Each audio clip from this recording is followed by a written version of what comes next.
Alam nyo, pag panahon ng kampanya o eleksyon, political exercise, tapos natapat pa ng Semana Santa o Holy Week na tinatawag, hindi mo talaga maiwasan na may mga personal na issue na tatalakay, pinag-uusapan, or mga bagay na pwedeng pagsisihan, or nakalimutan ba o sinadya.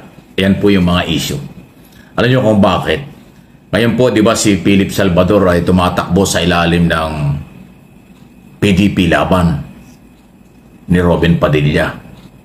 Pero dahil nga si Philip Salvador, kahit na sikat yan o kilala yan, pero may mga issue rin pong negative sa kanya.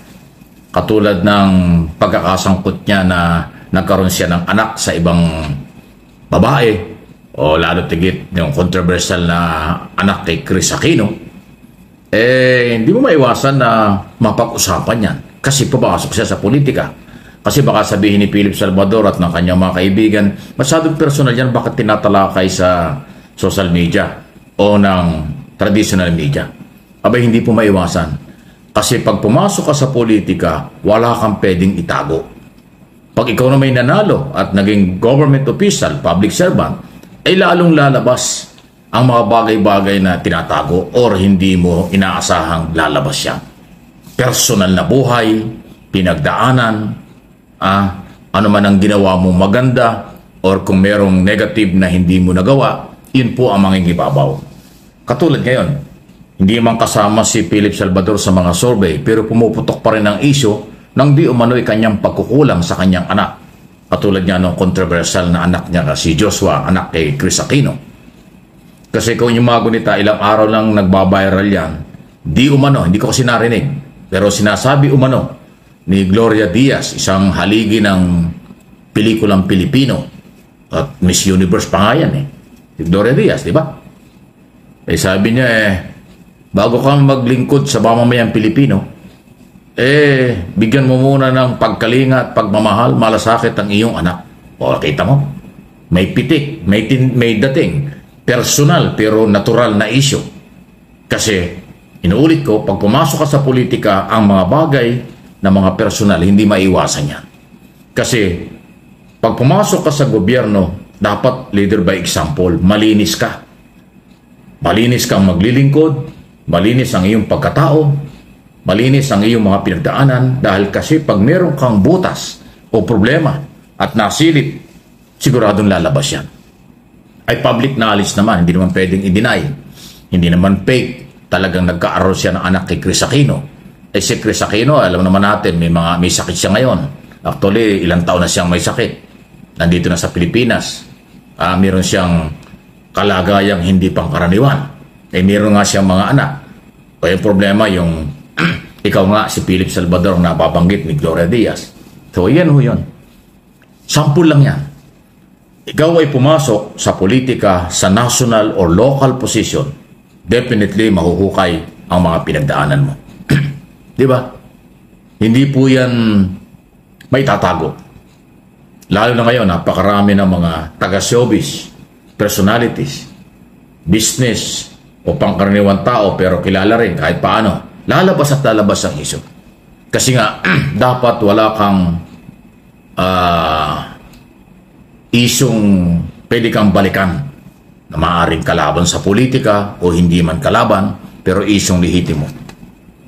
Kasi papaniwalaan ka, susuportahan ka ng mga botante kung malinis ang record mo sa personal na buhay o sa paglilingkod sa bayan. Yun po yun Ngayon, kung may issue, kung ikaw ay dating nasa gobyerno, nagkaroon ng issue, o pribadong buhay, nagkaroon ng issue, hindi ho yan mawawala. Pag-uusapan talaga yan. Sino ba ang nakakakilala sa isang artista? Siyempre, yung kapwa niya artista na mga nakasama niya rin sa set o sa paggawa ng pelikula, di ba? So, eto si Gloria Diaz, hindi po natiis na hindi po magsalita patungkol dito kay Philip Salvador.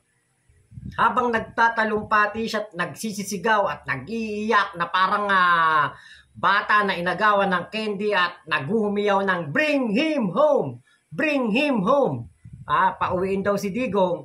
Aba, nag-comment po itong si Gloria Diaz na padalan mo yung anak mo. Ngayon po, di ba, ito basic to eh. Kapag ikaw papasok sa isang politika, pasok ka ng politika, naku, pati kulay ng butas ng wet packs mo, talagang ano yan, talagang uuriratin. Bawat gawin mo, lahat ng ginawa mo in the past, lahat ng issue, talagang mahahalongkat yan. At magkakaroon ka ng instant basher. Noon nga, eto nga yung simpleng tao nga di ba? Nagkakaroon ng basher. Yun nga naglilinis ng aircon namin dito May basher, naglilinis lang ng aircon yun Meron akong kaibigan na vlogger sa Thailand. Nagluluto ng pagkain tapos minumukbang niya. May basher. Kumakain lang yun sa vlog Kumakain lang, may basher. Ako nga may basher Hindi ako politiko di what more pa kaya ang isang Philip Salvador? Kilala natin tong si Philip Salvador na mainitin ang ulo nito. Ito'y pikon. Pikon po to. At hindi pa to kumakandidato, hindi pa ito pumapasok sa mundo ng politika. Actually, wala pa naman talaga siya sa politika ngayon dahil siya kandidato pa lang.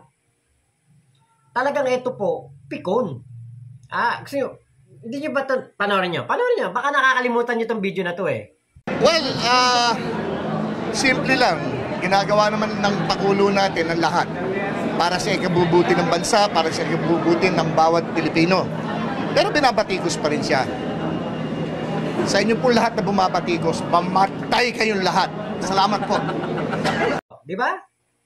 Ayan ang Philip Salvador. That is the legacy of Philip Salvador. Hindi ko tinitignan na ngayon si Philip Salvador, yung mga pelikula niya, pinapanood ko mga pelikula niyan dati kasi kada hapon, 'di ba? Dati pag ikaw manonood ng TV dati, naghahanap kami ng cartoons, wala kaming mapanood. Ang mapapanood mo mga Channel 13, Channel 5, ang mga lumalabas doon, mga lumang pelikula. Napapanood ko yung mga pelikula nila Lito Lapid, nila Philip Salvador, nila Robin, napapanood ko yan dati. Ngayon, yung pelikula ni Philip Salvador, okay, walang problema. Magaling kang aktor, magaling kang action star, okay. Pero, ngayong papasok ka ng politika, wala kaming bilib sa'yo. Wala kaming bilib sa'yo. Unang-una, sumusuporta ka sa kriminal. Ang nagtaas ng kamay mo, kriminal. Diba kaya, itong pagsasabi ni Gloria Diaz na padalan mo daw yung anak mo, paano mo makakalinga ang taong bayan kung sarili mo ang anak hindi mo kayang kalingain? Diba? Paano ka makakapagsilbi sa sinasabi mong mamamayan at alam mo ang kanilang mga pangangailangan dahil sa pag-iikot ninyo ni Bongo kung sarili mong anak hindi mo na ibibigay ang pangangailangan? Wag mong sabihin mayaman si Chris Aquino. Wag mong sabihin na marami namang pera si Chris Aquino. Diba? Ang pagiging ama mo, kailangan, diba, meron kang parte na ikaw ay magiging ama sa anak mo. Kaya ngayon, itong nakita natin dito, kaya Philip Salvador, mukhang tama nga si Cory Aquino. Yung nanay ni Chris, diba, pinabinyagan nga nila yung anak nila, hindi umattend. Si Cory Aquino, nanay pa yan ni Chris Aquino, hindi umattend sa binyag. Alam ko nandoon si Bong Revilla. Ninong yan ni Bong Revilla. Ninong si Bong Revilla ni Josh. Ngayon malaki na si Josh. Adult na, di ba? Pero tingin ko naman talaga naman syempre kapag mga Aquino, maganda pagpapalaki diyan. Pero di ba? May kulang ng isang ama si Josh. At yun kumbaga habang buhay natatak na ni Philip Salvador yun na maiisip ng tao, ako, katulad ko, paano tayo mapaglilingkuran yan? Yung anak nga niya, hindi niya napaglingkuran. Di ba? Yun lang yung ating maiisip. Pero eto, normal to pagpapasok ka ng politika. Talagang pati brief mong butas talagang mapag-uusapan. Eto nga nitong nakaraang araw nga, 'di ba? Mga nakaraang buwan nung nahuli si Digong. Naging chismis at istorya.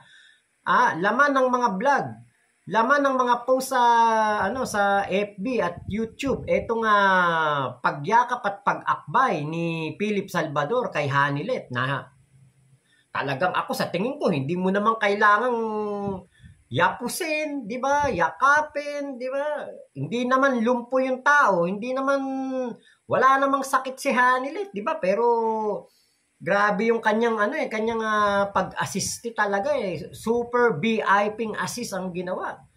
'Di ba? Kaya alam niyo po, si Philip Salvador, hindi po ito lulubayan ng istorya ng chismis. Kung gusto mo na hindi maungkat ang buhay mo, hindi maungkat ang pinagdaanan mo, huwag kang kumandidato. Eto, balikan po natin yung kanyang filing ng COC, yung interview sa kanya ng mga media. Panoorin po ninyo. Ito yung aking sinasabi na kaya dapat wag na nating dagdagan ng isang Robin Padilla pa dyan po sa Senado. Huwag niyo lamang kung lalaliman ng inyong mga tanong. Nakaready na ako. Nako, nagpapile pa lang ng COC yan Hindi na pwedeng tanungin ng malalalim. Di lalo pagdating sa Senado, nako hindi pwede yan. Sa Senado, napakalalim ng mga diskusyon doon at Inglesan doon. Nako, paano makikipagdebate kay Loren Legarda to? Kay Coco Pimentel? Kay Chis Escudero? Sus Mariosep, wag na lang. Okay, first question. Nico? Yes, Nico Nico. Bagsi. Magandang umaga po, sir. Sir, na-mention niyo po dyan po sa speech niyo na you're in favor of rehabilitation po when it comes to the drug addicts po. Does this mean na you don't agree po with the war on drugs of former President Rodrigo Duterte na libo-libo po yung napatay? Hindi po. Ako po naniniwala doon sa ginawa niya kasi nakabuti dito sa atin. Pero ngayon po, ang sa akin naman, bigyan din natin ng pag-asang ma-rehab yung mga addicts. Kasi po, maski na mga addicts yan, meron pa rin pamilyang nagmamahal sa kanila. Bigyan din natin ng pag-asang makabalik sila sa lipunan. Follow-up na lang po, sir. Paano po natin sila mabibigyan ng pagkakataon na makabalik sa lipunan at rehabilitate kung napatay na po? Wala naman po ako sinasabing papatayan Ang sinabi ko po, hulihin at parihab. Hulihin sila para mabigyan sila ng pag-asa. Kailangan, sa akin mo kasi, ayoko nung hinuli ko, pinatay ko. Ayoko nung ganun. Gusto ko mabigyan sila ng pag-asa at tingin ko naman po, tama din yun ating sinasabi. Kung mali po, patawarin niyo ako. Diba? Taliwa sa kagustuhan ni Digong. Ayaw ni Digong ng ganyan. Ayaw ni Bato ng ganyan. Kay Bato, saka kay Digong, tukhang po kagad. Wala nang paligoy-ligoy. Kapag ikaw ay sinabing na-chismis ka, na ikaw ay sangkot sa illegal na pulburon, nako, sigurado, itutukhang ka. Diba? At ikay mababalita na lang na nanlaban. Kaya po, nako, ito mga iboboto ba ng mga DDS yan? Mukhang iba ang prinsipyo ni Philip Salvador kay Digong. Okay. Sir, magandang umaga po. Yes, sir. Michael Rojas po, from Radyo Pilipinas. Binabanggit po ninyo yung mga plataforma kanina. Saan po plataforma ko, Peace and Order po?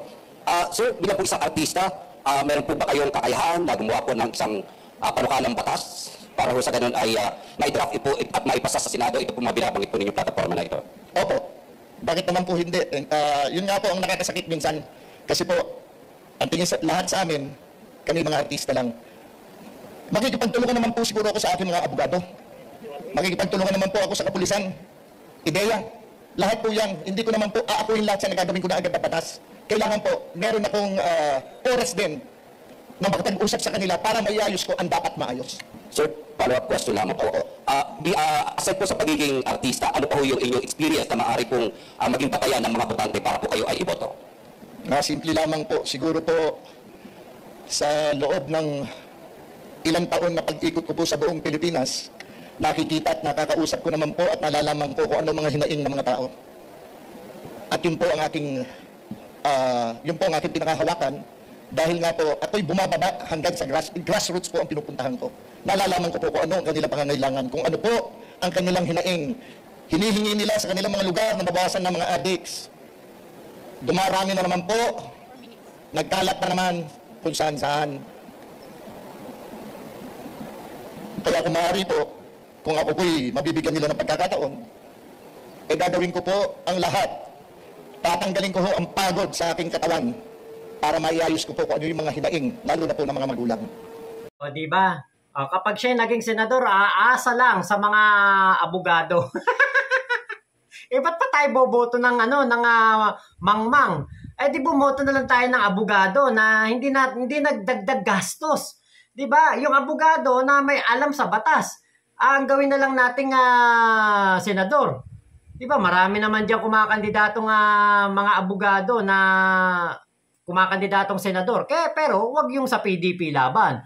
Yung mga abogado na yun, mga pulpul yun. Kasi kumakampi sa kriminal talaga yan. Ngayon, diba, nabanggit din dito ni Philip Salvador, yung patungkol po sa lumalaganap na naman daw po ang pulburon. Biruin nyo, hindi pa ito, senador, nagpe-fake news na. Di lalo na kapag naging senador yan. Makakakita na naman tayo ng Robin Padilla, Bongo at Bato na nagpe-fake news. Na nagsasalita ng wala man lang kahit isang datos, wala man lang data, wala man lang patunay na mayroong nangyayari na naman kaguluhan at lumaganap na naman ang pulburon dito sa ating bansa dahil wala na si Digong. Diba? Hindi porke walang nagugurgur na mga gumagamit ng pulburon, ibig sabihin, lumaganap na. Merong nahuhuli, merong mga nadadapuli. Kaya lang, sila po'y binubuhay, hindi po ginugurgur. At sila po ay nire-rehab at binibigyan ng pagkakataon na magbagong buhay. Yun nga yung gusto ni Philip Salvador. Kaya lang, labag ito sa prinsipyo ni Digong. Kaya wag na tayong bumoto ng isang Philip Salvador kasi another another Robin Padilla na naman to sa Senado. Di lalo si Willie Rebillame. Yan tatlong yan. Naku po, pag nagsama-sama sa Senado yan, comedy. So, yan ang nangyari. Hindi ko alam kung yan ang dahilan kung bakit hindi kasama sa mga survey yung kanyang kasikatan sa pelikula ng mga panahong yon. Hindi yata umuobra ngayon kasi hindi nga siya kasama doon sa mga survey na pwedeng maging senador. Ang lumalabas pa ay yung negatibo kasi nga pinagdaanan na hindi naman pwedeng i-deny o ibaliwala kasi totoo. Public knowledge na meron talaga siyang ganong problemang pinagdaanan na tila nabaliwala. Ayun po yun. So maging aral po ang pagpasok sa gobyerno. Elected, appointed, o kahit na ho kayo ay career, opisyal ng pamahalaan, pag sumabit kayo sa mga bagay na hindi nababagay sa inyong posisyon, local o national, definitely makakasira sa inyo. Kaya nga pag pumasok ka sa gobyerno, dapat hindi lang korupsyon ang isyo. Dapat malinis ang pagkatao. Kasi ikaw ay yung pagkakatiwala ang gagastos ng pera ng bayan, maghahawak ng sensitibong posisyon sa pamahalaan. Kung may bahid ng pagdududa, may bahid ng katiwalian, may bahid ng hindi magandang example, ay talagang magiging issue yan. Kaya, si Philip Salvador siguro isa sa mga namumblema dahil hindi niya akalain na yung issue ng kanyang mga pinagdaanan ay mababanggit. Kahit si Robin Padilla na kumakandidato ito noong araw, marami rin hong issue pumutok sa kanya pero nalampasan niya yon. Naging senador pa nga. Hindi lang yan. Kahit politiko, kahit na wala sa showbiz, pag pumasok ka at kumandidato, siguradong mahuhukay at mapag-usapan ng mga bagay-bagay na ganyan. Yan po yun. So maging aral, bago ka pumasok sa gobyerno, sa anumang posisyon, dapat walang makikita sa iyo sa mga pinagdaanan mo. Maging aral po yun. Lalo na pag napwesto na. Kasi wala ka na talagang maililihim dyan. Pangalawa, subject na for criticism ang isang government official, elected, appointed, or career kapag ka naghahawak ka na ng kapangyarihan sa pamahalaan o naghahawak ka na ng pera ng bayan. So, sa tingin ba ninyo, yung nangyayari kay Philip Salvador na nahuhukay ang kanyang mga nakaraan, tama ba yun o mali? So, nasa inyo po yung kanyang panaw. Kung mali yung pinagdaanan niya, pinag-uusapan ngayon. nakaapekto sa kanyang pagkatao, nakaapekto sa kanyang pagkandidato. Ang problema rito na ni Philip Salvador, hindi ho tagalabas sa showbiz or taga upang ibang tao nagsalita eh. Kung totoo na galing din sa mga kapwa niya taga show business, ay mabigat yun. May dating po yan. Okay? Kita niyo si Isko Moreno. Marami ring issue sa kanya na ibinabato noon. Kaya siguro hindi siya nanalong presidente. Ngayon, bumalik siya sa local. Ayan. Okay, local lang. Parang okay lang. Bahala na yung mga taga Maynila. Yung mga tumatakbong congressman, tumatakbong governor, tumatakbong konsyahal o anumang posisyon sa local na mga taga showbiz din. Aba, ikaw anong issue yung pinagdaanan? Definitely mahukay. Nakita mo si Willie Revillame eh. Although si Willie para lumalabas na sa mga survey, pero naglalabasan din yung kanyang mga pinaggagawa sa kanyang programa sa television, pagkaka-involve sa kanyang mga staff o kung ano man. Di ba? Talagang mahuhukay po yan eh. Ngayon, kung mahina ang pasensya mo, mahina ang PC mo, mahina ang pangunawa mo, mapipikon ka. Pero pag napikon ka, talo ka. Ganon kasi. Napakahirap pumasok sa pamahalaan. Basta ang taong bayan na nagsalita, taong bayan na paglilingkuran mo, wala kang pwedeng itago. At lahat ng issue na pwedeng banggitin o madami ka dyan, o siraan ka, o kung ano man ang gagawin, definitely, apektado ang personalidad nyo. Okay? So, dahil nga po sa Holy Week pa naman, so, pagsisisi, pagtatama ng mali, o pag-amin, siguro kung ano man ang issue lumalabas, aminin na lang, then i-correct. Diba? Nababagay sa Holy Week. Aminin ang pagkakamali, tapos i-correct kung ano yung mali. Pero yung i-deny ng i-deny, o maging pikon, wala. Ang pikon ay talo. Please like and share ng ating video. So eto, si Philip Salvador, kung hindi ka handa sa mga pagbatikos, hindi ka handa sa mga issue na lulutang patungkol sa'yo, yun ang pinakamainam. Lumayo ka sa politika. Kasi alam niyo po, nakita natin kahit sa dun sa COMELEC filing, yung nagpunta siya ng COMELEC para mag-file na ng kanyang kandidatura. Nakita natin medyo may pagkapikon. Eto hindi pa po ito senador. Hindi pa po ito nakaupo. Pero feeling entitled na to, feeling na to, kala mo na kung sino. Di what more pa kaya kung ito ay manalo sa pagka-senador.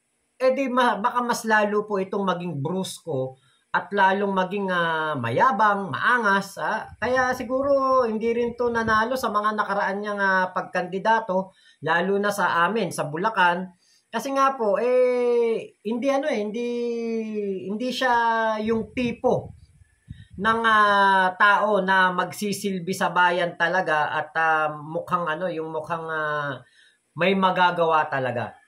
Wala po sa itsura niya yung meron talagang magagawa.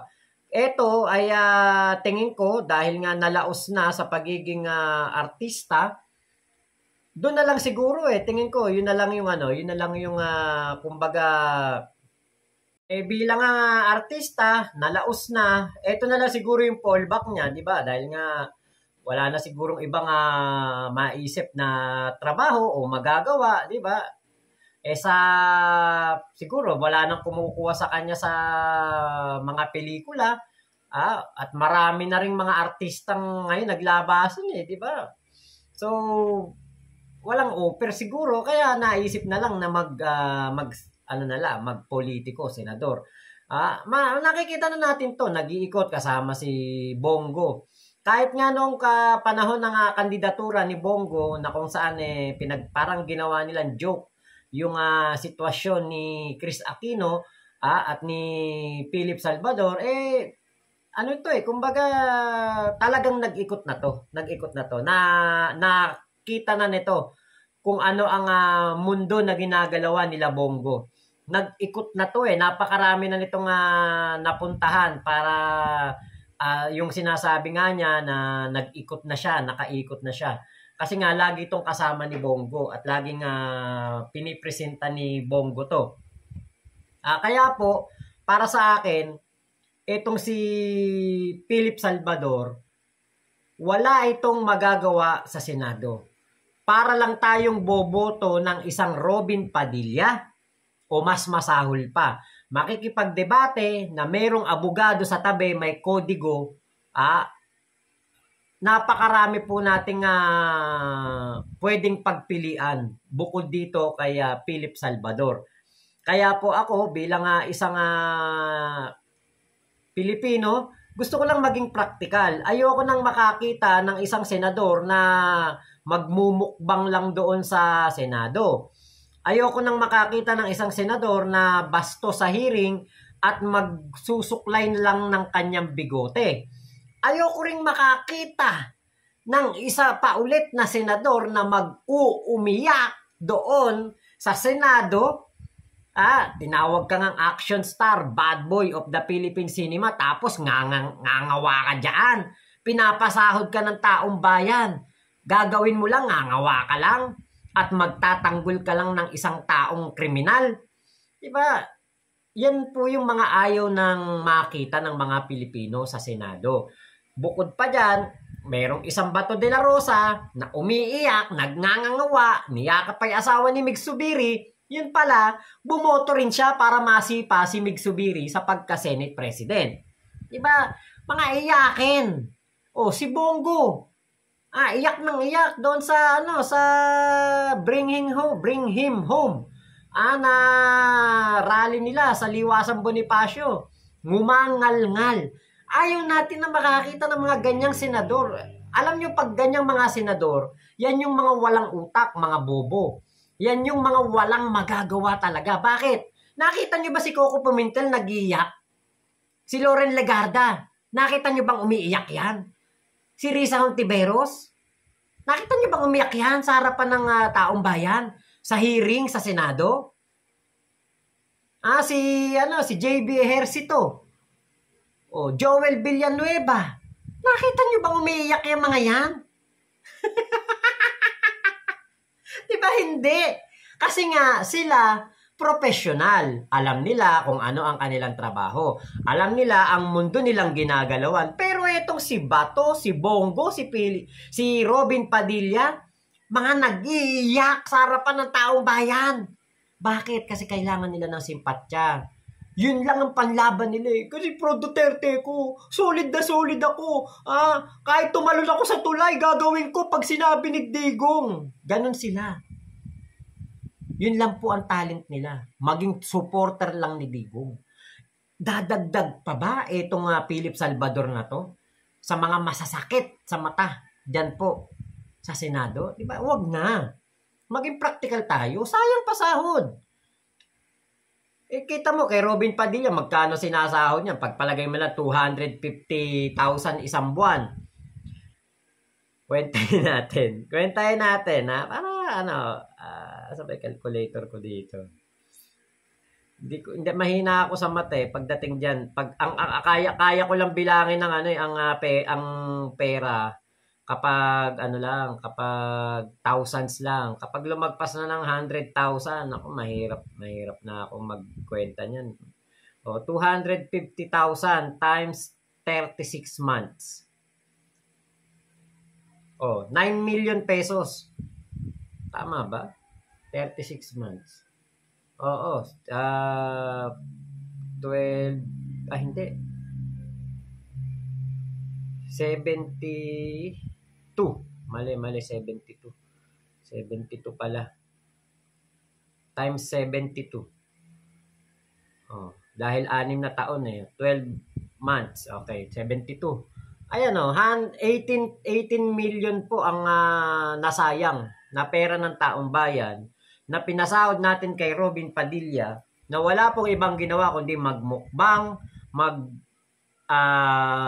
ng bigote, magsuklay ng bigote, ngumawa at sumuporta lang kay Digong. Ayoko na makapanood ng may nakikipagdebate, tas may kodigo, tas may tagabulong na abogado sa gilid. Mag-ano na lang tayo, bumoto na lang tayo ng may alam talaga sa batas at merong background sa gagawin niyang trabaho. Hindi yung ang iboboto natin, Philip Salvador, walang alam sa batas. Ang alam lang, puro pagpapaawa sa tao, simpatya kay Digong. Ay, never again. Wag na lang, thank you na lang. So yun lamang po, maraming salamat sa pagsama nyo dito sa aking vlog na ito. Sir Mike Abe, thank you sa yung video. Ingat po kayo, nasa mang panig kayo ng mundo. Mama chup chup, love you, love you. God bless us all, Pilipinas. God first.